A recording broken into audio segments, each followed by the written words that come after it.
NTA लगातार विवादों के घेरे में है। नीट का विवाद अभी खत्म भी नहीं हुआ है और ग्रेस मार्क्स को लेकर कई अलग अलग इश्यूज थे, जिस पर जो है कोर्ट में सुनवाई भी हो रही है। लगातार उसको लेकर स्टूडेंट जो है, एस्पिरेंट्स जो है वो मुखर हैं। और इस बीच अब यूजीसी नेट के एग्जामिनेशन को भी रद्द कर दिया गया है। इस वक्त हम हैं एक रांची विश्वविद्यालय के हॉस्टल में। यहाँ से भी लोगों ने यूजीसी नेट का एग्ज़ाम दिया है। इनके हाथों में देखिए ये एडमिट कार्ड है। यहाँ ये देखिए चंदन कुमार हैं और बाकी लोगों ने भी नेट का यहाँ से एग्ज़ाम दिया है। सबके चेहरे पे आप देख सकते हैं कि निराशा है। वर्षों से यहाँ पे रह रहे हैं, तैयारी कर रहे हैं, सुदूर क्षेत्रों से ये आते हैं। माता पिता का सपना जो है वो है ये कि बच्चा जो है अच्छे जगह सेटल हो जाए। उनके सपने को साकार करने के लिए, अपने सपनों को हौसलों का उड़ान देने के लिए ये यहाँ लगातार जो है संघर्ष कर रहे हैं। झारखंड के कई इम्तिहान जो है वो लगातार जो है कैंसिल होते ही रहे हैं। अब यूजीसी नेट का एग्ज़ाम भी रद्द किया गया है। इनसे सीधे बातचीत करते हैं कि किस तरह का जो है ये इनका अनुभव है। फर्स्ट टाइम यूजीसी नेट जो है वो रद्द किया गया। चंदन जी, ये बताइए कि यहाँ से पीजी पहले आपने कहाँ से किया है और कितने दिनों से आप रांची में रह रहे हैं? मैं तो 3 अलग अलग विषयों में पोस्ट ग्रेजुएट किया हूँ और 18 तारीख को मैं एक विषय से यूजीसी नेट का फॉर्म भरा था और 18 तारीख को मेरा एग्जाम था सेकंड शिफ्ट में, क्योंकि 18 तारीख को 2 शिफ्ट में एग्जाम हो रही थी। और मैंने मई नहीं 18 जून को हो रही थी। तो हमारी एग्जाम हो जाने के बाद अच्छा एग्जाम गया, खुश थे बहुत। इस बार तो नौकरी हो जाएगा, क्योंकि झारखंड में विभिन्न एग्जाम दे रहे थे तो सारे पेपर लीक, यहाँ पर तो कंप्यूटर हैक करके या कहीं पर क्वेश्चन बेच दे रहे हैं। तो इस तरह से करके हम तो बहुत, आप देखे होंगे कि विभिन्न बार आपने भी मेरे को अपने चैनल में दिखाया भी है कि हम किस तरह से पीड़ित हैं। तो इस एग्जाम को भी दिया और मैं हर एग्जाम पास भी कर जा रहा हूँ। ऐसा बात नहीं कि मैं सिर्फ एग्जाम फॉर्म भर के और सिर्फ अपियर होता हूँ। मैं विभिन्न एग्जाम को दिया हूँ और पास किया हूँ। मेरा देखिए अगला सहायक आचार्य का भी एग्जाम है। तो देखिए इस प्रकार से जब 18 तारीख को एग्जाम हुई, जब सेकंड पाली में मैंने एग्जाम लिख के जब खुद आया तो नेक्स्ट डे तो हमको पता नहीं था पेपर लीक का मैटर, लेकिन अचानक इस तरह से आया कि पेपर लीक था और रद्द कर दिया जाता है। पहले कभी हुआ यूजीसी नेट? आज तक जो है, जब तक मुझे होश है, आज तक कभी रद्द नहीं हुआ। रांची में कितने दिनों से रह रहे हैं आप? रांची में हम सर 7 साल से हैं। 7 साल से। रहने वाले कहाँ के हो?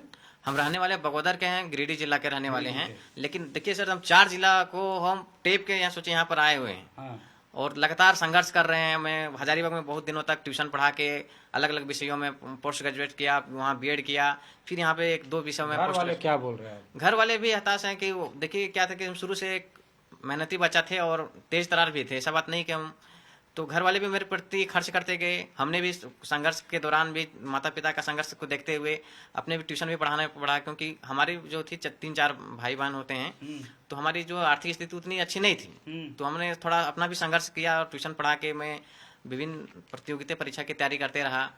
भाई ने भी आपका नीट दिया था ना? मेरा छोटा भाई भी नीट दिया था, लेकिन देखिए उसका भी एनटीए ने कंडक्ट किया था। जो कि नीट का पेपर जो देख रहे हैं कि पूरा स्कैमिंग का पूरा चल रहा है। किस तरह से ग्रेसिंग मार्क हुआ है, एक ही सेंटर से 6-6 बच्चे, किस तरह से बड़े बड़े लोग, साथी लोग जो हैं।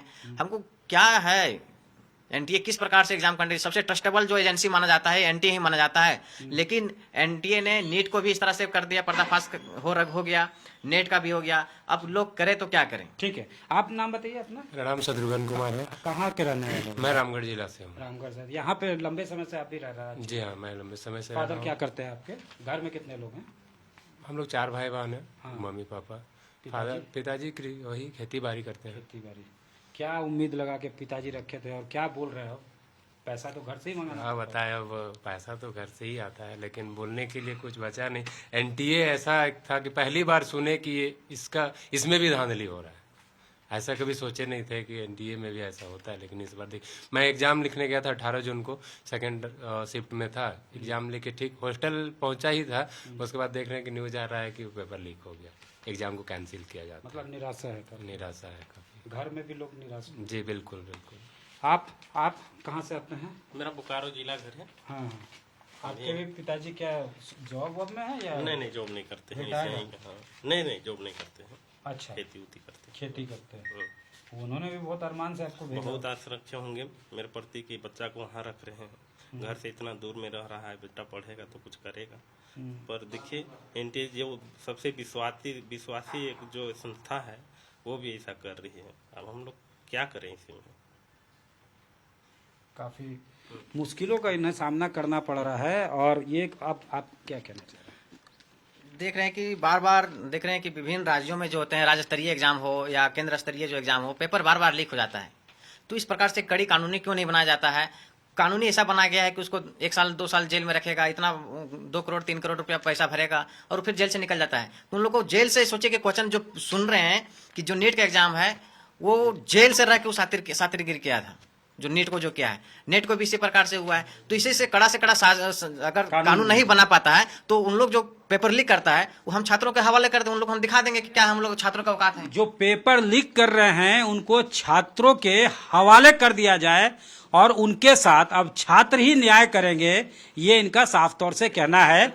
इतना फ्रस्ट्रेशन है कि कह रहे हैं कि सरकार बिल्कुल कोई कार्रवाई नहीं कर पा रही, कोई ठोस कानून नहीं बना पा रही है। ऐसे में उनको इनके ही हवाले कर देना चाहिए। क्या ये जो बोल रहे हैं उस पर आप सहमत हैं? हाँ, कि जो लीक कर रहा पेपर उसको छात्र ही उसका न्याय करेगा? हाँ, छात्र न्याय नहीं कर पाएगा। हाँ। क्योंकि उसको सरकार को संज्ञान में ये लेना चाहिए। हाँ। है ना, क्योंकि हम लोग बहुत दुख से तैयारी करते हैं और अगर यदि इस तरह आगे होता जाएगा तो हम लोग के ऊपर बहुत दुखद घटना होगा। ठीक है।